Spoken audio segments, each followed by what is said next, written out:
সুপ্রিয় দর্শক, স্বাগত জানাচ্ছি আমাদের সমসাময়িক বিষয়ের আলাপ অনুষ্ঠান অন্তরালের আলাপে। আজকে অন্তরালের আলাপে যথারীতি যোগ দিয়েছেন আমাদের নিয়মিত অতিথি, আমাদের সর্বজন শ্রদ্ধেয় নয়াদিল্লি থেকে প্রেস ক্লাব অফ ইন্ডিয়ার 4 বারের নির্বাচিত সভাপতি, সাবেক সভাপতি গৌতম লাহিড়ী। গৌতম লাহিড়ী, আপনাকে আমাদের অনুষ্ঠানে স্বাগত। চাষের কাজ ব্যাহত হচ্ছে পাম্পগুলিতে ঠিক মতো ডিজেল না আসার কারণে, বহু কলকারখানা বন্ধ বিদ্যুতের অভাবে। এই সময় বাংলাদেশকে একমাত্র নিকটবর্তী প্রতিবেশী হিসেবে ভারতই সহযোগিতা করতে পারে। সেখানে ভারত বিরোধী যে ধরনের যে সমস্ত শক্তি তারা যে করেন, প্রচার করেন, কিন্তু বাস্তবিক অর্থে আজও তো ভারত থেকে 85,000 টন ডিজেল পৌঁছেছে বাংলাদেশে। তাতেও কিন্তু কুলিয়ে ওঠা যাচ্ছে না, আরো চাহিদা আরো বেশি, সেটা 1,30,000 টন হলে হয়তো ভালো হয়। সেই কারণে এই সফরটা খুবই জরুরি। দ্বিতীয়ত, একটা বাণিজ্যিক সম্পর্ক তৈরি করা, এবং বাণিজ্যে আমাদের তো ভারতীয়রা আমরা বলি যে বাণিজ্যে বসতে লক্ষ্মী, মানে বাণিজ্যের কারণেই রাজস্ব আদায় হয়, সেটা কি আমরা লক্ষ্মী বলি, আপনারা হয়তো অন্য কিছু বলেন। বাণিজ্য স্তব্ধ হয়ে আছে। তাহলে আমার কাছে মনে হচ্ছে দুটি বিষয় অত্যন্ত গুরুত্বপূর্ণ এই মুহূর্তে বাংলাদেশের কাছে। সেটা হচ্ছে জ্বালানি সংকট থেকে রেহাই পাওয়ার জন্য ভারতের সহযোগিতা প্রার্থনা করা, এবং একই সঙ্গে যে বাকি যে সমস্যা, যেটা বাণিজ্যিক যে প্রতিবন্ধকতাগুলো রয়েছে, উভয় দেশের উপরে প্রতিবন্ধকতা রেখেছে, সেই প্রতিবন্ধকতাগুলোকে লাঘব করা যায় কিনা।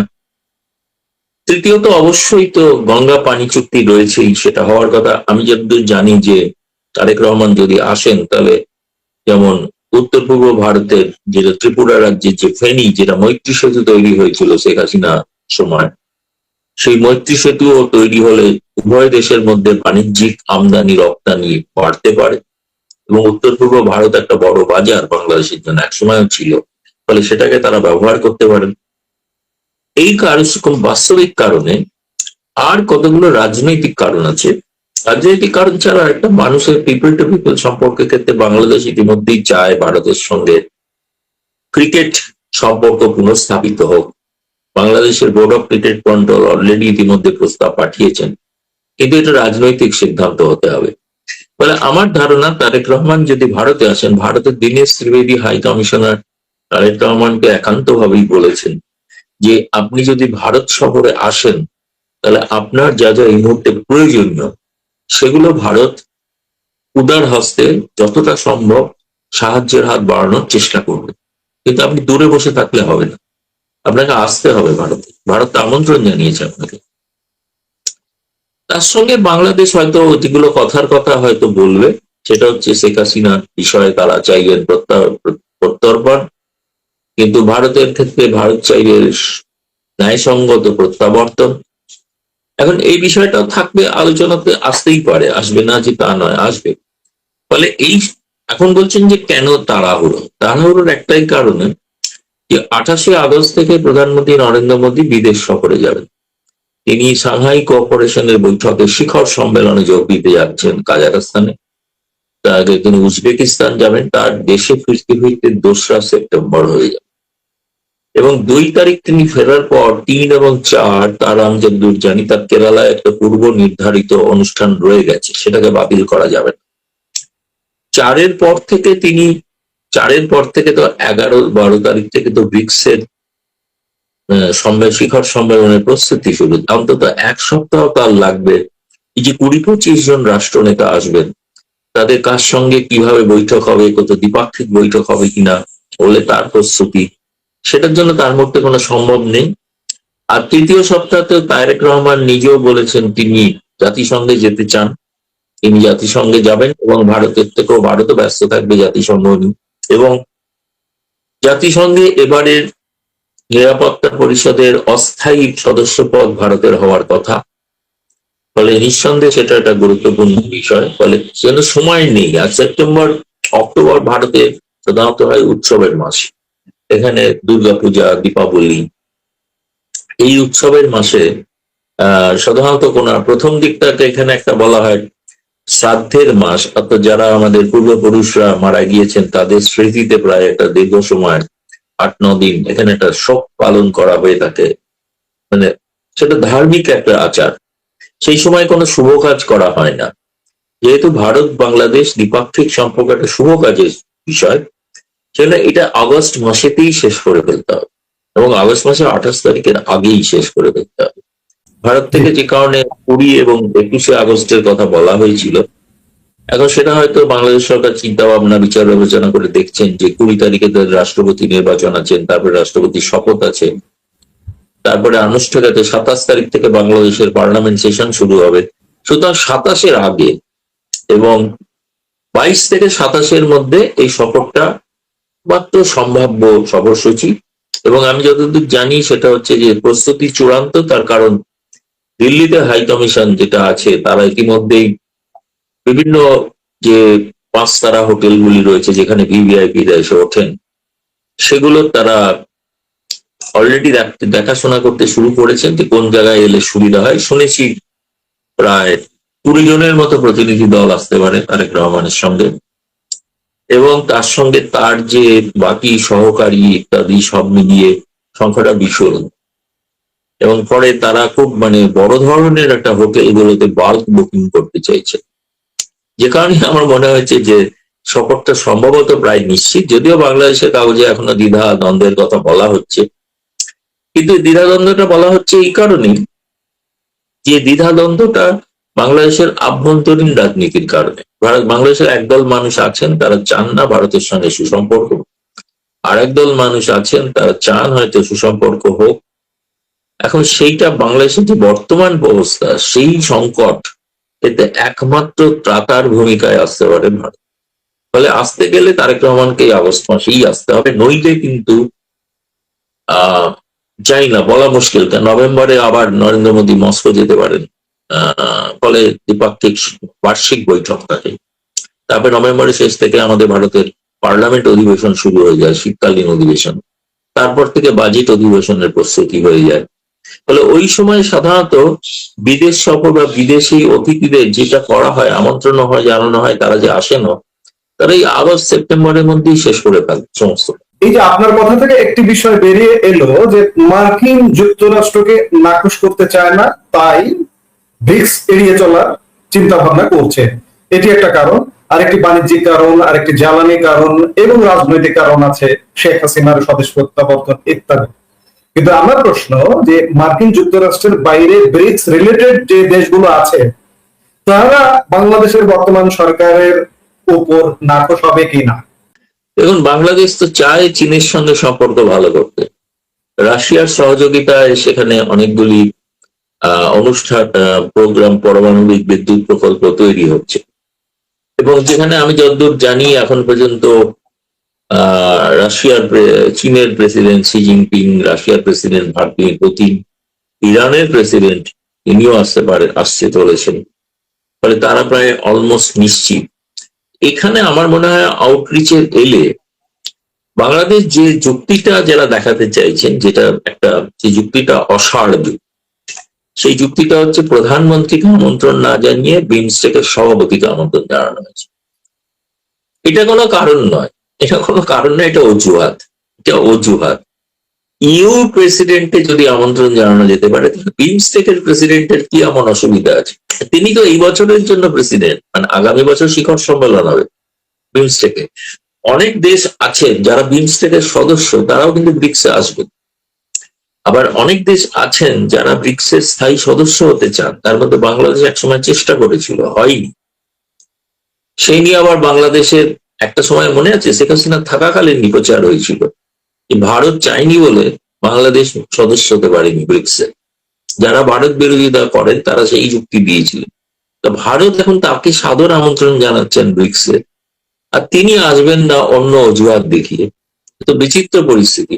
ফলে ব্রিক্সের সঙ্গে, উন্নয়নশীল দেশের সঙ্গে যদি বাংলাদেশ সম্পর্ক না রাখতে চায়, এটা বাংলাদেশের জন্য খুব ক্ষতিকর হয়ে যাবে। বিশেষ করে ধরুন মধ্যপ্রাচ্য, তাদের প্রতিনিধিরাও আসছে, যেখানে বাংলাদেশের একটা বড় বাংলাদেশিরা সেখানে তারা কাজ করেন, তাদের একটা সুরক্ষা নিরাপত্তার বিষয় আছে।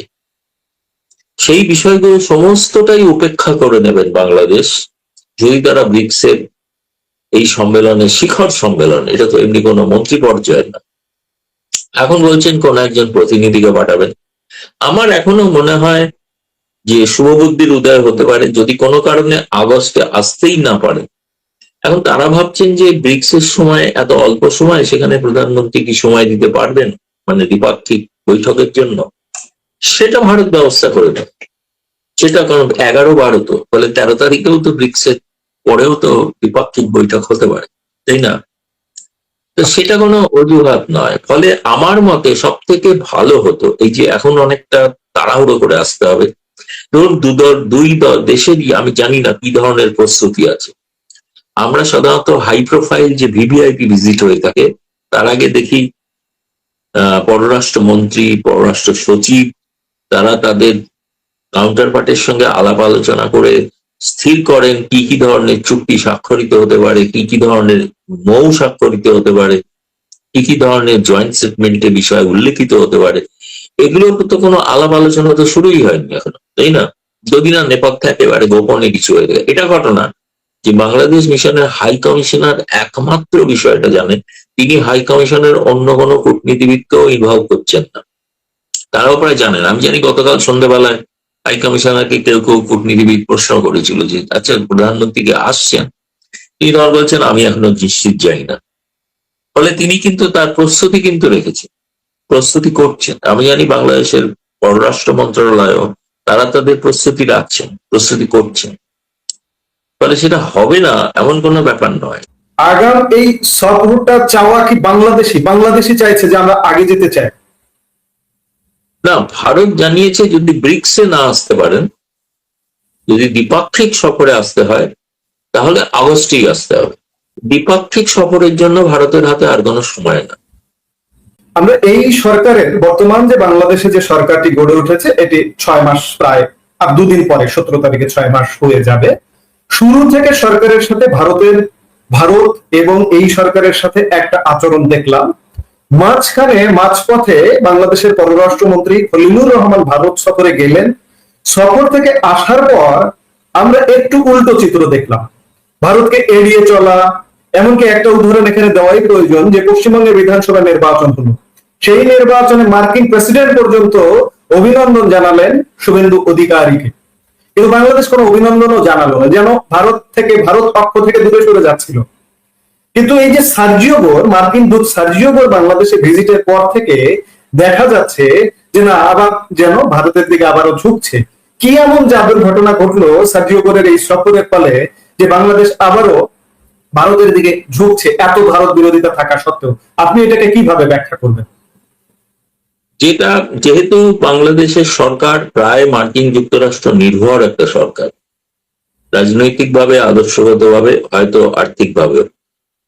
এখন সেই যুক্তরাষ্ট্র তারা কিন্তু মনে করেন যে তারেক রহমান সরকার যে চীনের প্রতি যে আগ্রহ দেখিয়েছেন বা চীনে যে গিয়েছেন এবং চীন থেকে যে করিডোরের প্রস্তাব এসছে, এই বিষয়টা যুক্তরাষ্ট্র কখনোই ভালোভাবে নেবে না, ভালো চোখে নেবে না। সেই জন্য যুক্তরাষ্ট্র চাইবে যে তোমার বাংলাদেশের যেটা প্রয়োজনীয় এই মুহূর্তে যদি সংকটের জন্য, সেগুলো সব থেকে ভালো উপায় হচ্ছে ভারতের সঙ্গে সহযোগিতা করা, ভারতের সঙ্গে সহযোগিতার বন্ধুত্বের হাত বাড়িয়ে দেওয়া। কারণ চীনের প্রভাব এই উপমহাদেশে খর্ব করার জন্য ভারত এবং যুক্তরাষ্ট্র সহমত, এ বিষয়ে কোনো সন্দেহ নেই। দ্বিতীয়ত, আরেকটি চাঞ্চল্যকর রিপোর্ট থেকে আরো বোঝা যায় কেন ভারত এবং যুক্তরাষ্ট্র এক হচ্ছে। সেটা হচ্ছে যে আল কায়দা গোষ্ঠীর প্রভাব বাড়ছে। সিকিউরিটি কাউন্সিলের যে দ্বিবার্ষিক মনিটরিং কমিটি, তদারকি কমিটি যে রিপোর্ট, তাতে ভয়াবহ চিত্র তুলে ধরা হয়েছে। তার এই রিপোর্টের 18 নম্বর পাতায় স্পষ্ট ভাষায় বলা আছে যে বাংলাদেশে আল কায়দা গোষ্ঠী মাথাচাড়া দিচ্ছে এবং তারা ভিত্তি তৈরি করে ফেলেছে। ফলে যে আল কায়দা কেবলমাত্র বাংলাদেশের জন্যই নয়, ভারত তো বটেই, এমনকি সমগ্র বিশ্বের জন্য কিন্তু উদ্বেগের বিষয়। কারণ মনে রাখা দরকার 9/11 ঘটেছিল আল কায়দা দ্বারাই। ফলে আল কায়দার বিকাশ যদি এই ধরনের ইসলামিক জনগোষ্ঠী যেখানে আছে সেখানে যদি গড়ে ওঠে তাহলে তারা একটা প্রশ্রয় পেতে পারে। আর বাংলাদেশে বিপুল সংখ্যক যে রোহিঙ্গা রয়েছে, সেই রোহিঙ্গাদের ব্রেন ওয়াশ করাটা খুব একটা কঠিন কিছু নয়। তারা যেহেতু নিজের দেশে ফিরতে পারছেন না, ফলে তাদের মধ্যে একটা হতাশা ইত্যাদি বাড়ছে। তাদের বাংলাদেশ সরকার সবই চেষ্টা করছেন, আন্তর্জাতিকভাবেও অর্থ জোগান হচ্ছে, কিন্তু তাদের তো নিজেদের একটা অস্তিত্বের প্রমাণের দায়িত্ব ব্যাপার আছে। ফলে এই বিষয়টা খুবই চিন্তাজনক, বাংলাদেশের জন্য তো বটেই, ভারতের জন্য বটে এবং গোটা বিশ্বের জন্য। টেরোরিজমটা এই অঞ্চলে প্রভাব বিস্তার করতে পারে, সেই কারণেই আরো বেশি। ফলে যে আলোচনায় ভবিষ্যতে আপনাকে যে যে বিষয়গুলো বলেছি এক এক করে, তার মধ্যে অন্যতম গুরুত্বপূর্ণ বিষয় হচ্ছে টেরোরিজম সংক্রান্ত সহযোগিতা। সেইটা একটা বড় সহযোগিতার বিষয়, আলোচনার বিষয় থাকবে। আর যেটা আপনি বলেন বন্ধুত্বের হাত হিসেবে ভারত, আপনার দুদিন আগেই ভারতের কপুরথালা রেলওয়ে কোচ ফ্যাক্টরি থেকে নতুন ট্রেনের কোচ, নবনির্মিত কোচ বাংলাদেশে পৌঁছেছে এবং বাংলাদেশে আরো কোচ পৌঁছাচ্ছে। হয়তো তারেক রহমানের সফরের পর দুই দেশের মধ্যে যে তিনটি যোগাযোগ ব্যবস্থা ছিল রেলপথে, মৈত্রী এক্সপ্রেস, বন্ধন এক্সপ্রেস এবং মিতালি এক্সপ্রেস, এগুলো হয়তো পুনরায় চালু হতে পারে। তার কারণ ভারত যেহেতু পর্যটন ভিসা খুলে দিয়েছে, ফলে অতীতে পর্যটন ভিসার জন্য এই ট্রেনগুলোতে বহু মানুষ যাতায়াত করতে, ফলে তাদের সুবিধার জন্য এগুলো হওয়ার একটা সম্ভাবনা আছে। ডোমেস্টিক যেটা প্রবলেম, সেই প্রবলেমটা কাটিয়ে উঠে তাদেরকে তিনি যদি না আসতে পারেন, সব থেকে বড় জয় হবে জামায়াত ইসলামী, ওই দক্ষিণপন্থীদের, ওই উগ্রপন্থীদের এবং এনসিপি যারা ভারত বিরোধী। ফলে তাদের কাছে, তাদের দাবির কাছে যেন তারেক রহমান মাথা না নোয়ান, এটা আমরা সকলেই চাই। আশা করছি সেই বাধা কাটিয়ে তিনি বাংলাদেশের বৃহত্তর স্বার্থে সঠিক সিদ্ধান্ত নেবেন। যুক্তরাষ্ট্রের কোন নেপথ্য নির্দেশনা আছে কি যে ভারতের সাথে সম্পর্ক রেখে চলতে হবে, একসাথে চলতে হবে? আগে পাকিস্তান, চীন, তুরস্ক যেভাবে একটা আমরা দেখলাম সমীকরণ কদিন আগে, ভারতের সঙ্গে চলতে হবে, এমন কোন নির্দেশনা কি আছে কি, আপনি কি মনে করেন? দেখুন, নির্দেশনা আছে কিনা এটা তো স্পষ্ট ভাষায় বলা যাবে না, কিন্তু কতগুলো ঘটনা যেগুলো দেখেছি আমরা, যে সার্জি গৌড় তিনি ঢাকায় গেছেন, ঢাকায় গিয়ে প্রধানমন্ত্রী এবং পররাষ্ট্রমন্ত্রীর সঙ্গে কথা বলেছেন। তিনি কিন্তু জামায়াত ইসলামীর সঙ্গে দেখা করেন, তিনি এনসিপির সঙ্গেও দেখা করেছেন ঢাকায় নিযুক্ত ভারতীয় হাই কমিশনারের সঙ্গে।